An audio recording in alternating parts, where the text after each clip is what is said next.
नमस्कार, मैं रोहित कुमार और आप देख रहे हैं इंसाफ एक्सप्रेस।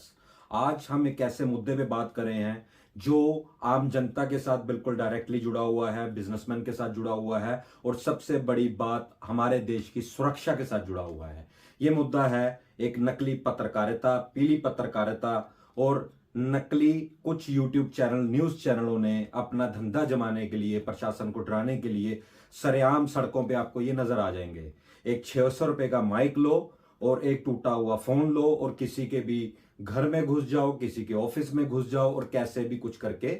इसको अपने आप को पत्रकार जो है वो साबित करने पे तुले हुए हैं। पहले हम बात कर लेंगे what is the journalism. Journalism आम जनता के मुद्दों के साथ बिल्कुल पूरी तरह जुड़ी हुई है। जर्नलिज्म का मतलब है कि आम लोगों के मुद्दों को सरकार तक पहुंचाना, सिटी प्रशासन तक, स्टेट प्रशासन तक उसको पहुंचाना कि ताकि आम लोगों को उसके बारे में, उनकी समस्या के बारे में एक समाधान मिल सके। लेकिन आजकल कुछ पत्रकार जो हैं, जो अपने आप को पत्रकार कहलवाना पसंद करते हैं, वो किसी भी जगह से जाके इलेक्ट्रॉनिक मार्केट से एक 600-700 रुपए का माइक लेके आते हैं और टूटा हुआ एक फोन इस्तेमाल करते हैं, जो किसी भी कंपनी का, चाइनीज कंपनी का एक सस्ता सा फोन लेके अपने आप का एक विजिटिंग कार्ड बनवा लेते हैं प्रिंटिंग प्रेस से और अपने आप को खुद ही एडिटर जो है, वो editor in chief, editor, reporter, crime investigative reporter खुद को घोषित कर देते हैं। बेसिकली ऐसे कोई भी यूट्यूब चैनल जो हैं वो ब्रॉडकास्टिंग मिनिस्ट्री या आरएनआई से किसी भी तरह की वो रजिस्ट्रेशन उनको नहीं मिली हुई होती, जो देश की सुरक्षा के लिए सबसे बड़ा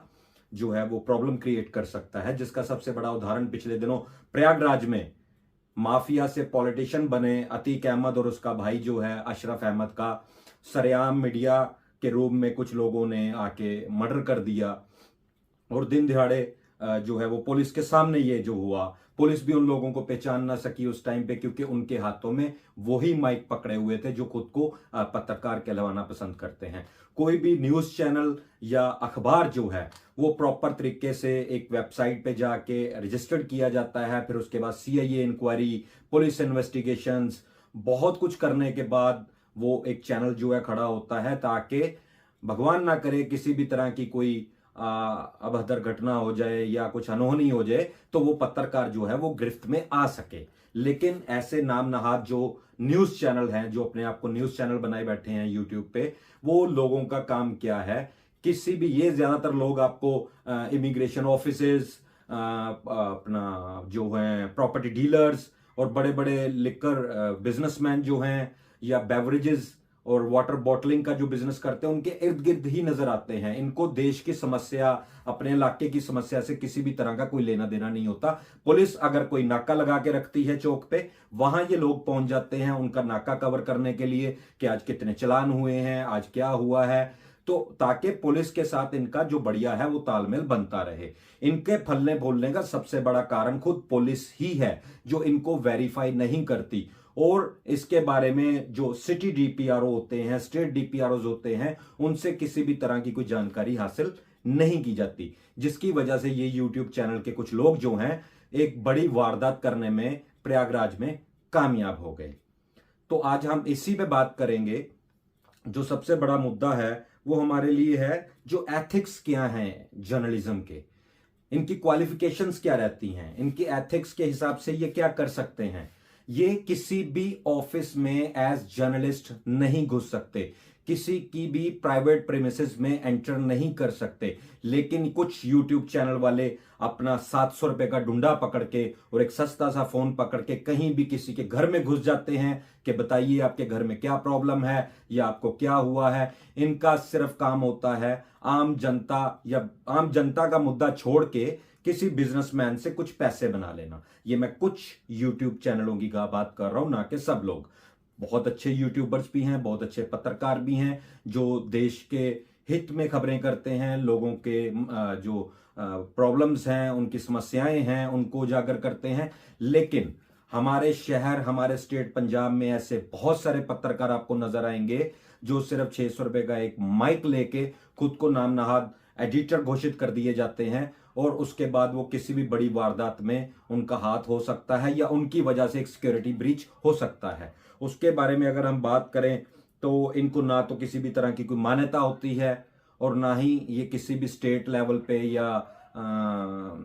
आरएनआई से या ब्रॉडकास्टिंग मिनिस्ट्री से कहीं से भी ये मान्यता प्राप्त नहीं होते। तो पुलिस इनको अपने एरिया में या अपने पुलिस स्टेशंस में अंदर एंटर होने ही क्यों देती है।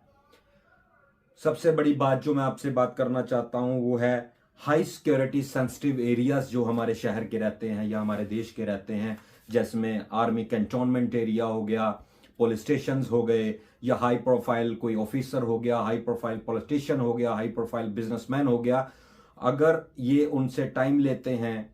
इंटरव्यू का, तो आप कैसे ये साबित करेंगे कि वो असली पत्रकार है या नकली पत्रकार है, उसको मान्यता है या उसको मान्यता नहीं है। अगर वो किसी भी तरह का कोई वहां पे क्राइम कर देता है तो पुलिस उसको उसके चैनल के हिसाब से कैसे ढूंढेगी, क्योंकि एक वेबसाइट बनाना कोई बड़ी बात नहीं है। 2000-2500 रुपए में एक वेबसाइट बन जाती है, 600 रुपए का माइक आ जाता है, 1000-1500, 6000, 2000 का फोन आ जाता है। मतलब 7-8 हजार रुपया, 7 से 8 हजार रुपया आप खर्च करके एक बहुत बड़े cheap and editor in chief बन जाते हैं, खुद को आप घोषित कर दिए जाते हैं। इसी तरह ये कहीं भी रैकी का एक जरिया भी बन सकते हैं कि किसी हाई प्रोफाइल बिजनेसमैन के इर्द गिर्द, किसी पॉलिटिशियन के इर्द गिर्द एक माइक लेके घूमते रहे। और जैसे अतीक अहमद की मैंने बात करी या उसके भाई अशरफ अहमद की बात करी कि उन्होंने पहले रैकी करी, वो बहुत देर तक वहां रुके रहे, उसके बाद उन्होंने अचानक हमला कर दिया जिसमें पुलिस को भी जो है वो नहीं पता चला कि एकदम से क्या हो गया। तो ये सबसे बड़ा सिक्योरिटी ब्रीच जो है ऐसे न्यूज चैनल्स हैं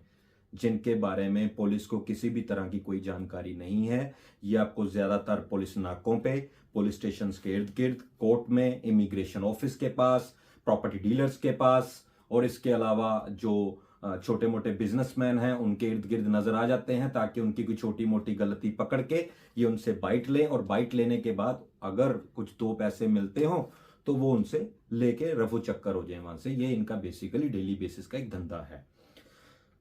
तो हम इस पे अगर बात करें तो इसमें सबसे पहले अगर किसी भी ऑफिस में किसी भी तरह का कोई ऐसा पत्रकार आता है, उसके सब आपको डरने की जरूरत नहीं है। अगर आप बुरा काम कर रहे हैं या अच्छा काम कर रहे हैं, वो आपका खुद का वो कानून जाने या फिर वो आपका बिजनेस जाने या शहर का प्रशासन जाने, उसमें हम लोग आपसे आके पूछने का किसी भी तरह का कोई अधिकार नहीं रखते। पहली बात तो ये, अगर अधिकार रखते हैं तो आपसे सिर्फ इतना पूछना क्या यू आर रजिस्टर्ड और नॉट रजिस्टर्ड। एंड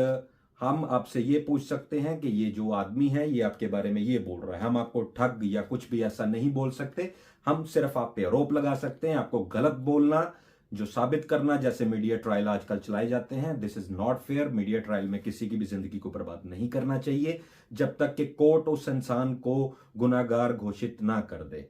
तो इसलिए आप लोगों को इसके लिए सावधान रहना चाहिए।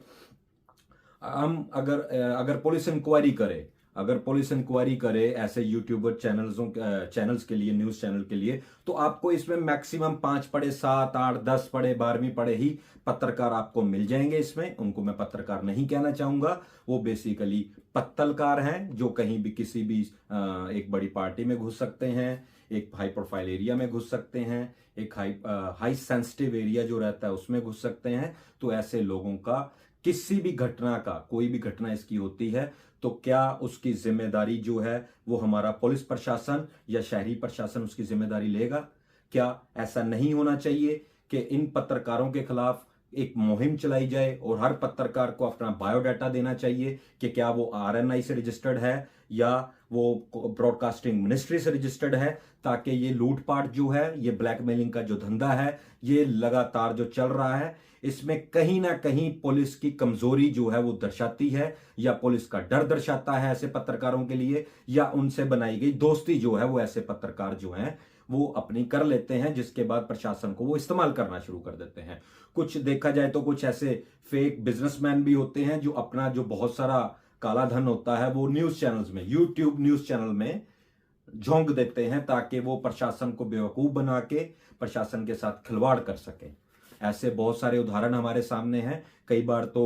जो ऐसे पत्रकार होते हैं वो किसी भी ऑफिस में, किसी भी बिल्डिंग में, किसी के घर में घुस जाते हैं। अगर उनकी छोटी मोटी कोई गलती होती भी है तो वो वहां जाके कुछ 2 पैसे लेके, कोई 500, 50 रुपए, 10, 20 रुपए लेके, तो वो अपना जो है धंधा जुमाए बैठे हैं। ऐसे लोग अगर कभी भी आपके ऑफिस में आए, सबसे पहले उनकी मान्यता चेक करें कि क्या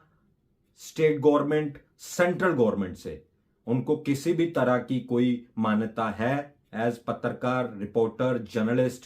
क्राइम इन्वेस्टिगेटिव जर्नलिस्ट, बहुत सारे इन्होंने अपने आप को खुद के नाम दिए होते हैं जिनके शायद ये मतलब तक नहीं जानते।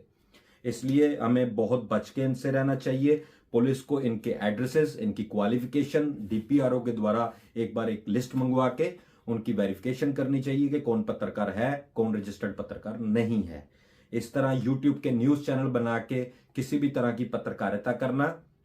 जर्नलिज्म के एथिक्स के खिलाफ है। और सबसे बड़ी बात, सेक्शन 420 इजीली इनके खिलाफ होनी चाहिए। जो ऐसे लोग आपको मार्केट में नजर आते हैं, अगर कोई भी आपके घर में एंटर होता है या आपके ऑफिस में एंटर होता है, सबसे पहले उसका कार्ड पूछिए, अपने गूगल पे जाइए, आरएनआई या ब्रॉडकास्टिंग मिनिस्ट्री की वेबसाइट पे जाइए, वहां पे जाके उस पोर्टल के बारे में, उस न्यूज चैनल के बारे में या उस अखबार के बारे में आप जानकारी हासिल कीजिए। अगर किसी भी तरह की जानकारी आपको उसमें नहीं मिलती तो तुरंत आपके नजदीकी पुलिस स्टेशन को कॉल करके उस 420 इंसान को तुरंत उसी प्रभाव पे अरेस्ट करवा सकते हैं। इसलिए ऐसे लोगों से सावधान रहिए और अपना इन लोगों की जानकारी जो है, ऐसे इन लोगों के जो नकली पत्रकार हैं, इनकी जानकारी जो है अपने लोकल पुलिस स्टेशन को देते रहिए। जय हिंद, नमस्कार।